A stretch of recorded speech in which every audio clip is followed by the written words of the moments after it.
Brought to you by concordiatheology.org, bringing you resources that support the vigorous life of the mind in service of the gospel of Christ.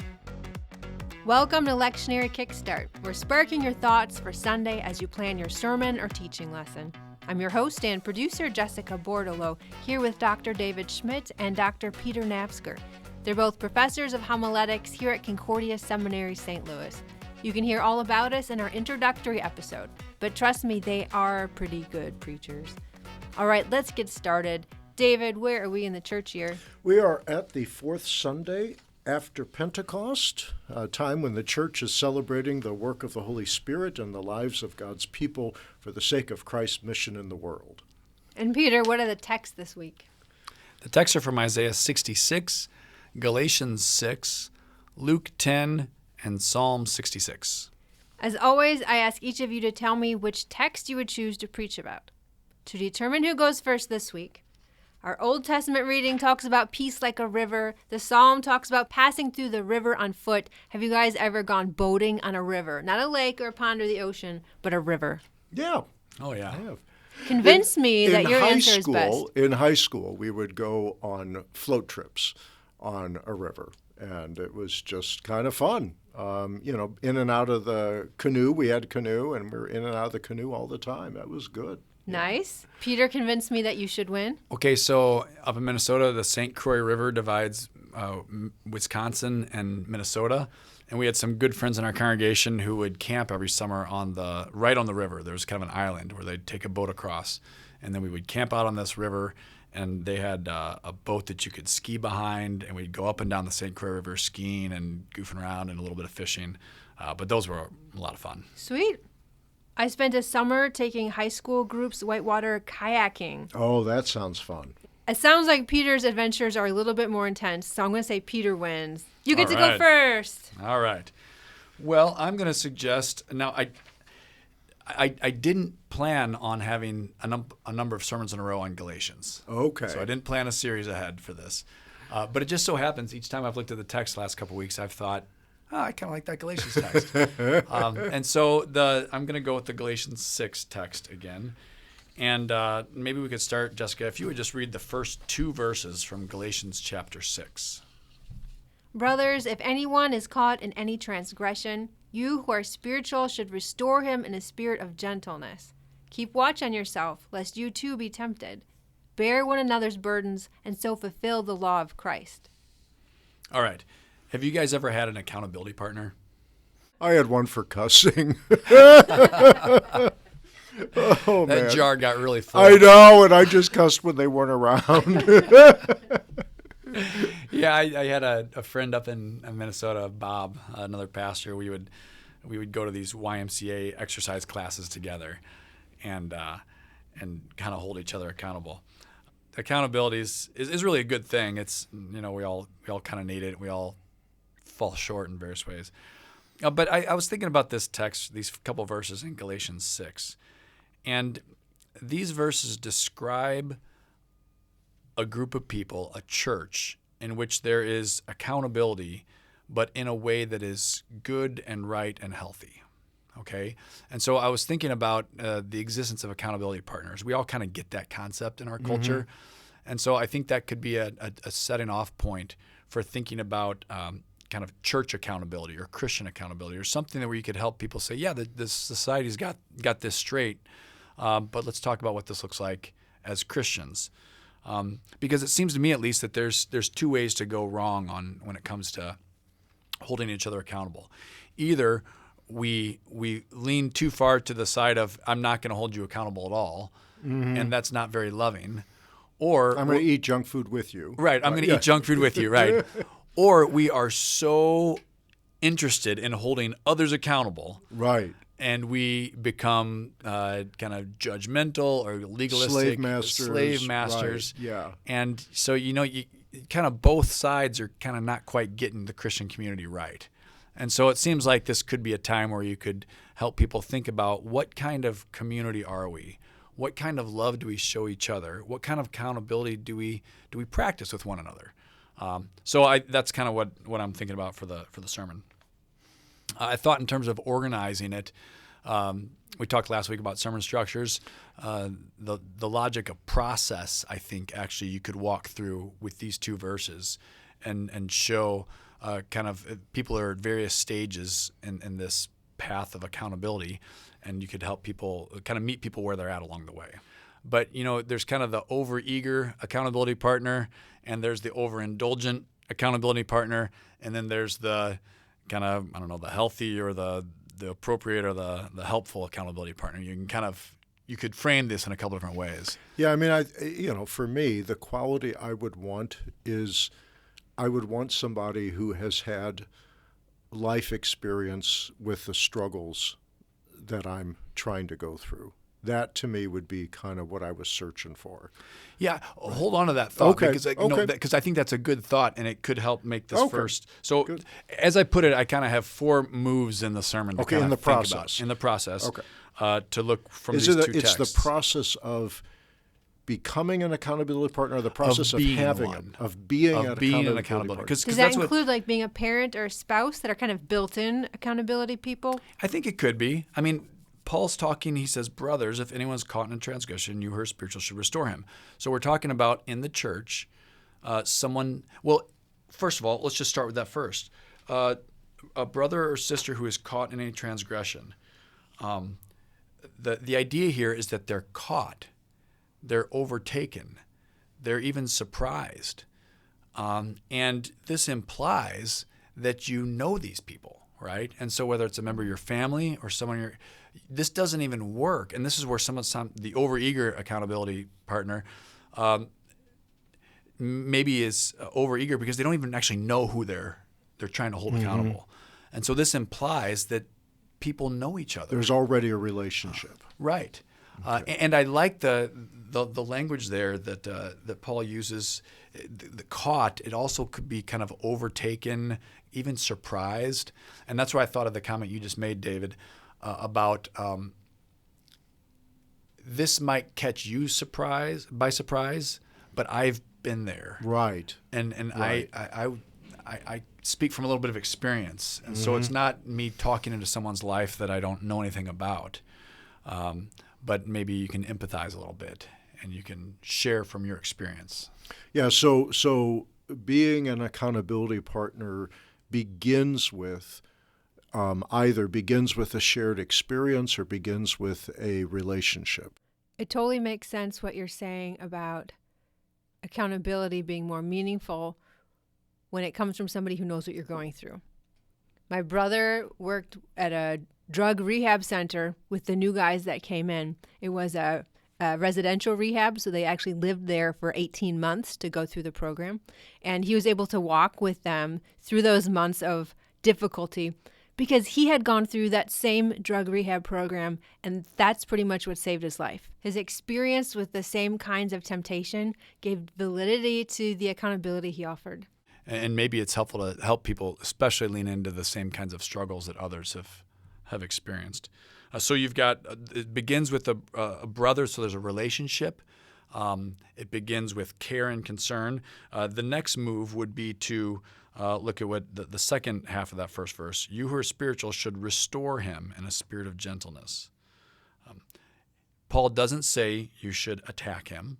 Correct him, Or you should ostracize correct him. Accuse him, demean him, criticize, all these things that we kind of jump so quickly at. He says, no, you should restore. And that restore is a caring term. It's a caring, I want to help you. And not just masking that and saying those words, but actually that's where the spirit of gentleness comes in. With a spirit of gentleness, with consideration, with courtesy, with humility. We talk a lot about humility in the church. And one of the things that I think there's sometimes a lack of humility is when we're trying to hold people accountable because we're looking down at people who are struggling in ways we're not. Mm-hmm. Instead of approaching them with humility and with consideration. And this is where one of the places, of course, as Walther says, you shouldn't have just a sermon that's all law and then all gospel because a distinction like that, Walther says, is useless. but he points out how the law and the gospel can be in the same sentence. And so in each of these rhetorical units, you could have, this would be a place where you could proclaim the gospel really fully and thoroughly by talking about the gentleness of Jesus, the humility, the consideration. Paul even says in 2 Corinthians 10, he says, I, Paul, myself entreat you by the meekness and gentleness of Christ. Talking about Jesus in terms of this one who is gentle and who restores, all of us. So the second idea would be, what are we trying to accomplish? So you've got a brother or sister who's caught in transgression. We are going about the attempt to restore with gentleness and humility. As we do so, the third move would be that the last part of verse 1, keep watch on yourself, lest you too be tempted. Now, this to me was kind of interesting to think about because Paul doesn't say keep watch over them. Right, yeah. He says, as you're doing this, keep watch over yourself. Because you might start eating the junk food. You might junk start eating the junk Yeah. food too. Yeah. But there's this warning, I think, that Paul gives us here, which is we are not above temptation. And even as we're trying to hold people accountable, we do so as fellow strugglers, not as anyone who's figured it out and now is trying to teach you what it's like. Right. So I think that's the best way to share the wisdom that you have of helping others, right? Is that this is what works for me. This is what I do in situations like that, right? Yeah, to acknowledge that you're still right. And this is the thing. Sometimes we say these things, but there's a thin veneer sometimes when we say, "Oh yeah, I struggle with this too," but you really need to.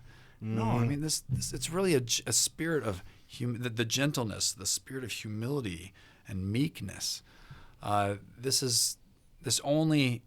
Christian accountability is only Christian accountability when it's done in the spirit of humility and meekness. Right. So then the fourth move, and again, just working through this text, would be verse 2, bear one another's burdens and so fulfill the law of Christ. And so I would maybe emphasize this law of Christ. Well, what is this law?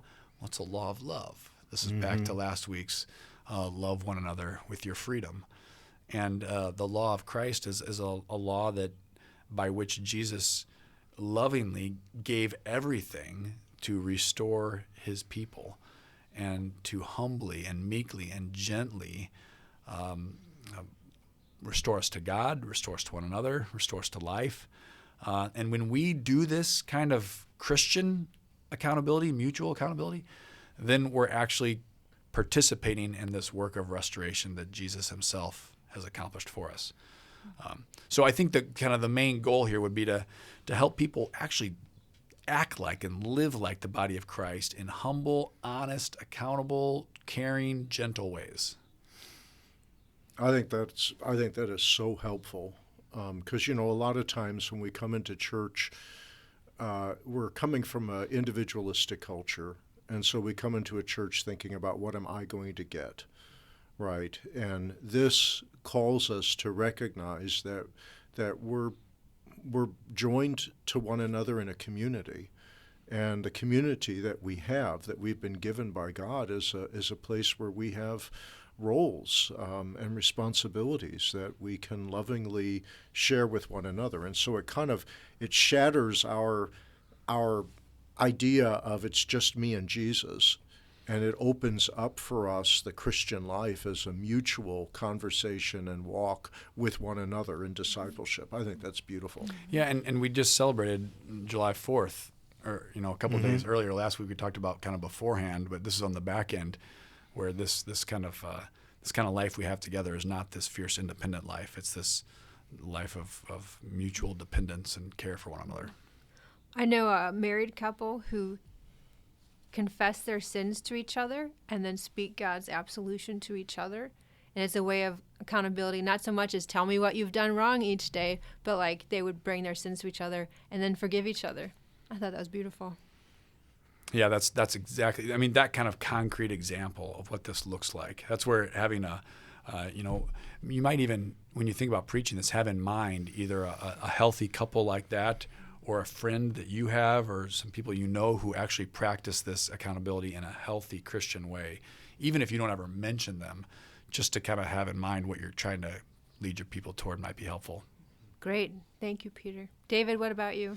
Well, I also would go with the Galatians text. So, Awesome. There we go. Awesome. I know. I love it. what I think is wonderful about this section of Galatians is it's it's dealing with exhortations or encouragement for Christian living, and so Paul touches on a whole bunch of different ideas, different aspects of living the Christian life, and so I don't feel badly then that as I look at the sermon, I would just take out of that text 2 verses that encourage us for one aspect of the Christian life. And so maybe at the beginning of the sermon, I'd just let the hearers know, the Apostle Paul here gives us a vision of Christian living, and there's a lot of things that we could dip into. But the one thing that I would like to focus on this morning is this, and that would be how I would do it. Great context. I love it when preachers give me the context of what we're reading. Paul wrote this at this time, this was going on, instead of just pulling a Bible verse out of nowhere. That helps me know where it fits in. Right. Good idea. I think it also helps when you acknowledge on the front end that you're not going to be talking about everything. Right. Because then if you spend a lot of time on one verse, Right, and people they're are thinking, oh my goodness, gosh, this is 11 going to be a verses. long sermon. The roast is in the oven. Right, yeah. Yeah, it creates anticipatory listening, right? Yeah, so that they can anticipate what's going to come. So for me, the 2 verses I would focus on, Jessica, are verse 9 and 10. And let us not grow weary of doing good, for in due season we will reap if we do not give up. So then, as we have opportunity, let us do good to everyone, and especially to those who are of the household of faith. Okay, so That's harder. Being nice to people in your household, it's way easier to be nice to strangers. That's really true. Yep. why do you say that? There's no back history of frustrations with a stranger, right? It's harder to forgive and be loving to people you actually are in community with. Yeah, for me, I think sometimes, though, when the church is suffering persecution or when the church is in a culture that's opposed to it, it's much easier to love those who are in the household of faith rather than the people who are persecuting you. Right. And so if you have a situation where there's tension between the congregation and the culture in which it's living, I think people are more prone to, well, I'll support you because you and I we're under the same persecution. We're under attack. We've got to get together and really hold together. And then the people who are attacking you, we forget about love your enemies. Right? That's totally true. Yeah. That's So totally it kind of true. depends on what your congregational context is. Yeah. Mm-hmm. So, but for me, this verse just hit me. I mean, I've been doing some good work for people who need health care, and there comes a time when you get tired. You just get tired of doing what is good. And it's so weird because you would think that doing what is good would be fulfillment enough, that there would be joy in doing something that was good, but sometimes it takes a while and it takes a toll. And doing real good is often really hard. I know, I mean, right? It's Yes. and this is where it talks about your people outside the church. You can help, for a little bit here and there, but to do good to people who are going to need the good Right. continually, right? oh, man, if we keep serving people, they might grow accustomed to us serving them all the time. Okay, right. We don't want to be And- taken advantage Right, of. Or, and there have been enough times where I've given and they didn't say thank you, right. and yeah. so I've had enough now. We've got a little resentment going Right, on. yeah. I don't think I'm being treated fairly, right? There's Right. unfairness going here. I think sometimes we get tired of doing good when we don't see results from it. Yeah. We're doing the right thing, and everything's still going wrong. And it's like, when do I get a break? When do I get to see any result? I actually think a lot of church workers suffer from this, that they do so much good for others, and it's exhausting, and they either because of a little bit of an out of whack vocation sense that they feel like they've got to solve everything. And when Right. it's not changing, or you kind of work yourself to death. I worked with a commission minister at DCO who worked so hard, and she didn't ever take vacation. She never take her breaks. And you gotta keep yourself from just exhaustion. And that's not to say you're not going to continue doing good. Right. But that gets to self-care comment. We've got an Apostle Paul who himself could claim, I'm weary of dealing with these Galatians, and yet he still writes the letter, right? And so, but I think, so you might talk a little bit about the Apostle Paul and what it must have been like to be caring for these congregations and watching as false teachers enter into them and thinking, oh, do I have to do this all again, right? And so you've got a guy who knows what it's like to be weary and yet does not grow weary of doing good. And what I like is that he doesn't solve the problem in any way. He doesn't kind of, give you 3 steps to fix it. He just offers a promise. And that promise is, for in due season, we will reap. And so he's using that sowing metaphor, which has been used earlier in the text about the Spirit and sowing to the Spirit rather than the flesh. And I think it raises for us this idea that sometimes in doing good, when you're weary, you're still sowing. And, when you sow seed, it goes into the ground and you don't see it. You don't see it, but you trust that there's a promise that something will come of it. And as we're doing good, we're not doing it to build the kingdom on earth because that's God's work. That's what God, we don't know what God's going to do with the seeds we plant, but we just keep planting the seeds, right? And so it's not this perfect picture where everything gets solved. It's a promise from Paul to not grow weary because we will reap at some point. And the devil's in the due season. When is the due season? Right. And that's what makes us weary. I mean, all of us can endure difficulty if we know the end point. Right. And we know I just got to go a little bit longer. I can grin and bear it. But the due season, the uncertainty of the due season to me is what makes this hard. Yes. Yeah. And I mean, I don't know. I think of, we think of our growing weary of doing good, but then the fact that we have a God who does not grow weary of us, right? That God is, does not grow weary of hearing our prayers for help.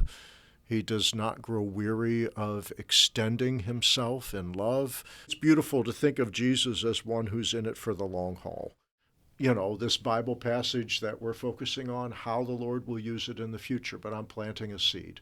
And it'll grow in due time, and I'm just doing the work of the Lord. And so there's kind of taking this attention off of some type of immediate result or gratification that we can see that fuels us to continue working, and instead holding on to the promise of God and trusting that we've got a God who doesn't grow weary. His Son came and did not grow weary in his ministry, but bore all things in his suffering on the cross and rose from the dead. So I don't know. I think there's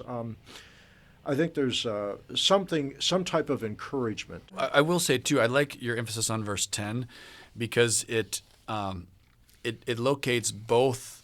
We do good to everyone. That gets to the people outside the church. Right. And I love the fact that he assumes you will be in contact with both.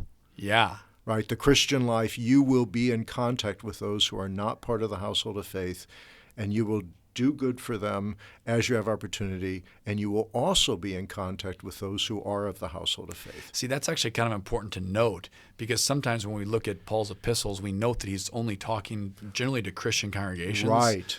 And he doesn't always say a whole lot about how they treat outsiders. He says a lot about how they treat insiders. Right. But here he's being very clear, don't grow weary of doing good to both. Right. And I assume you will be in contact with all. Right. Yeah. Right. That's good. Great. Thank you, David. That's all for today. We have more free resources to guide your next step in planning at concordiatheology.org. Check it out. While you're there, you'll also find episodes of our other podcast, Tangible Theology Learned and Lived. Twice a month, I host conversations with Concordia Seminary faculty. We talk about the ways in which their understanding of God and faith is real in their everyday lives.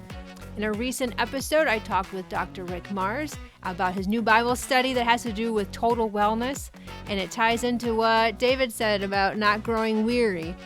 Take a look. You can find more episodes of Lectionary Kickstart and Tangible on any of the major podcast apps. If you'd like to see this show continue, please subscribe, share, leave a review. I'm your host and producer, Jessica Bordolo. Join us next week here at Lectionary Kickstart when Dr. David Schmidt and Dr. Peter Napsker will spark your thoughts for next Sunday. Oh my gosh, this is going to be a long sermon. The roast is in the oven.